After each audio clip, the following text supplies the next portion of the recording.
Hey guys, welcome to my channel. I'm Danielle, and today we are continuing with our discussion on petitions, our series on petitions. We are going to discuss quickly what to write your petitions with. Again, the sky's the limit. With this, it just depends on what you're writing on. Like I mentioned, I write with Sharpies on like the aluminum portion that holds tea lights. It came with a project, but it's like a little wooden stick. I guess it's supposed to be some kind of skewer. It was made to poke holes, so like you could string lights. And so I use that to carve into the wax of my candles. But you can use whatever. People use pins, needles like sewing needles, pins like the little push pins, or the little pin with the little colorful balls on top, nails. It depends, and it depends on the work, so you can get creative. So say for instance you're doing some type of revenge work, then that would be very symbolic to use a nail or a sewing needle or something like that to inscribe on the candle, you know, to be symbolic of causing this person pain or something like that. Again, with symbology, color symbolism, using different colored inks. I do that as well when I'm going to write on paper. So having inks of all different colors at hand is helpful. Markers of all colors, Sharpies of all colors. Like I was saying about if you were to write on white plates, you would want something non-toxic, so a non-toxic marker, something like that.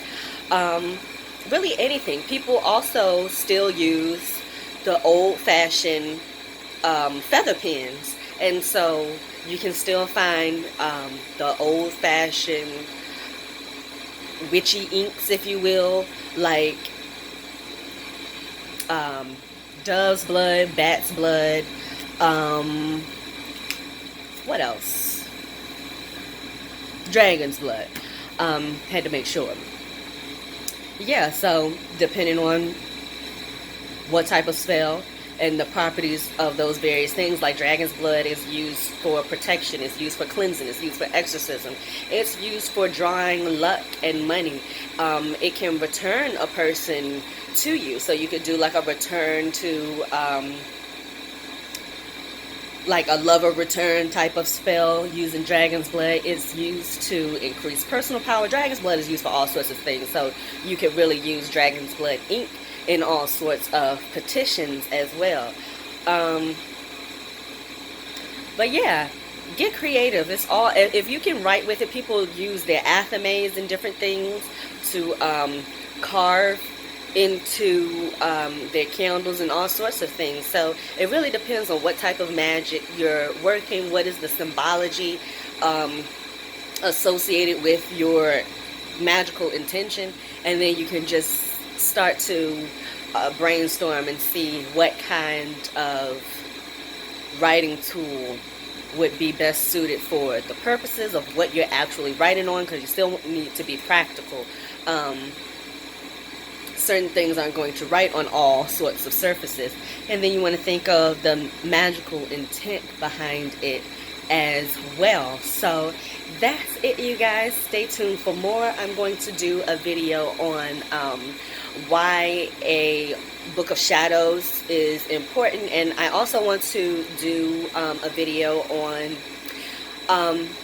experimenting in magic, and how you should really try your best to not be a one-trick pony if you want to be as effective as possible. So stay tuned for those videos, you guys. Thank you guys so much for subscribing. If you haven't subscribed, please do. Click the notification bell, rate, comment, share, all of that jazz, and I'll see you on the next video. Bye.